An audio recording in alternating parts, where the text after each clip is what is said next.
Olugendo lw'okwongera okunoonya bannayuganda abaawambibwa terunnaggwa. Wano wetuli ke katale k'e Bugoloobi mu divizoni y'e Nakawa mu kibuga Kampala. Sipiika w'olukiiko e Nakawa Godfrey Luyombya yakulembedde akulira oludda oluvuganya gavumenti mu palimenti Mathias Mpuuga okumutuusa ku mukyala wa Lukwago Martin omu ku bawambe. Mukyala wa Lukwago anyumya emboozi ey'okuwambibwa kwa bba. Alindi awo essimu neevuga, mukwano gwa bba wange n'ankubira essimu. N'aŋŋamba munnaye nno oli awo omwami bakoze ki? Bamutotte. Nze ye yakava wanene waka kubanga yali asiibye waka yavaawo ng'alidde bulungi ne lanchi ng'azze kukola. Kawungeezi bwali bwe buti. Baali bali mu luddo batudde bazannya. Baaliwo abantu bangi nga bwe baŋŋamba. Kubanga era nagenda mbuuzaako n'abamu be baali bakoze ki? Be yali nabo. Baali abantu 11. Ye yaliwo 11. Ne babatwala mbu nga babakuba emigo nga babuuza gwani nga buli omu yeeyogerako. Ati ndowooza bwe batuka ku baali bakola ki? Bwe baali baagala. Ne bagenda nga babasula mu bifo eby'enjawulo mu sayidi z'emuyenga. Ssaawa 2 ne bakola ki? Ne bakomawo nga buli omu alimu entiisa abajja bonna buli omu alinnya boda gye yasanze kintwale e Bugoloobi. Okutuuka buli omu baagenda bamusula mu bifo byanjawulo naye bagenda okubuuza nga bali muyenga. Bagenda otuuka nga bonna beebuuzanganya nga bye baali babatutte nga bba wange takola ki? Aliiko. Lukwago n'abalala okuwambibwa waliwo ate yabuuka n'ebisago by'amasasi. Daakidde incident eyatuukawo ne gwe baakuba essasi. Bamutwala mu ddayo naye lwakuba nti waali yatereera ne akyalina essasi mu mubiri. Ne babatwala nga babasibye kantontono ku maaso. Muleka awo tebamutwala. Bamutwala mu ddwaliro. Infact yategeera nawo nti bamukubye essasi. Ye yali atambula munene amugamba gundi ng'ovaamu omusaayi. Ogenda okwetunulako n'amaani agwa wansi.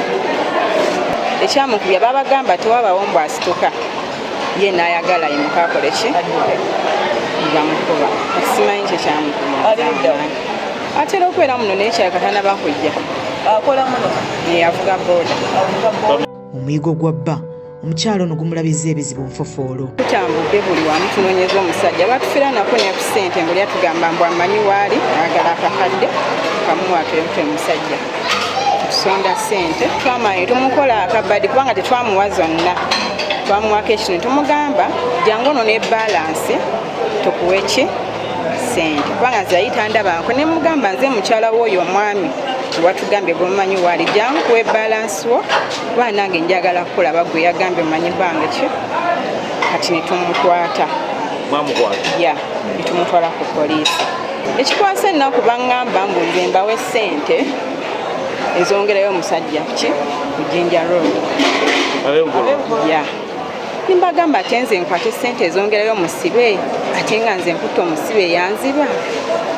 Bali abantu baali bagayaavu kubanga omu yatuuka n'okuŋŋamba ekintu eky'obuswavu kyesitalinanko naŋŋamba oba abantu abo batwala bbawo waliwo omu yakukwanako n'omugana ensonga lwaki batwala bbawo. Ekintu ekyanyiza ne mpulya nga poliisi mbikoye saagala kuddamu kusaba buyambi kuba ku poliisi. Agamba nti akakiiko k'eddembe ly'obuntu kamunoonyaako era bino bye baamugamba. Ngenda okuddamu ku mawulire okugamba nti nze nabagamba fayiro bakole ki? Nze gwe batakubirangako okubagamba nti fayiro bagiggale. Kyanyiiza nnyo. Omwana wange bwakera ku makya nalaba amawulire ago nze nabagamba fayiro yatatale bagiggale gwe sitaddangamu kula gwe sitamanyi na gyali agenda kulowooza ki? Abalala abakola mu katale ebyokuwamba kwa Martin Lukwago n'abalala nabo babimanyi era beewuunya ebigambo ebyogerwa omukyala Mariam Wangadia akulira akakiiko k'eddembe ly'obuntu. Twasiibanga nabo nga twakolanga nabo nga twatambulanga nabo nga mikwano gyaffe baganda baffe okumala gabula bwe batyo n'omuntu akulira akakiiko k'eddembe ly'obuntu nga ffe nga wano Bugoloobi kumpi nnyo n'ekitebe ky'akakiiko ako wekiri.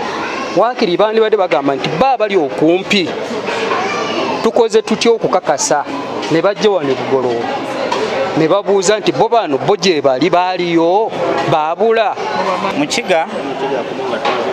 Mukiga yakomawo nga n'okulonda kuwedde naye mukiga n'okunyumya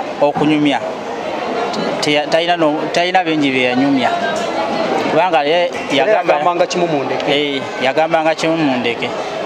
Yali ayogera nnyo naye nga teyali muwagizi wa Nuupu. bakyaka balowooza nti naye muwagizi wa nno yajjanga mu miitingi zaffe waliwo omuwala yesimbawo bamuyita Nusifa ng'ajja mu miitingi naye n'amala n'agenda nga si nnyo era nga tetumuliiko nnyo. Ate akulira oludda oluvuganya gavumenti mu palimenti Mathias Mpuuga agamba nti abakuumaddembe bonna abeebuzaabuza mu nsonga z'okukwamba abantu ne bakwata obubi ensonga zino basaana bakangavvulwe. Tugamba eggwanga nti abantu betwogerako tebaliyo tebazaalibwanga ffe tubatonzeewo temubiraba bulijjo nga tugamba kya bulumi nnyo nga waliwo omukyala wuuno omwana muto afuuse nnamwandu tamanyi kyagamba baana be kitaabwe yalaga luddawa. Era ensonga zino nga mulaba tuzikwata bwe tugenda oziteeka mu palamenti ensi ezirabe bategeere nti Nabbanja ne banne batemu beewugguusa bwewugguusa ensi bateeke ku minzaani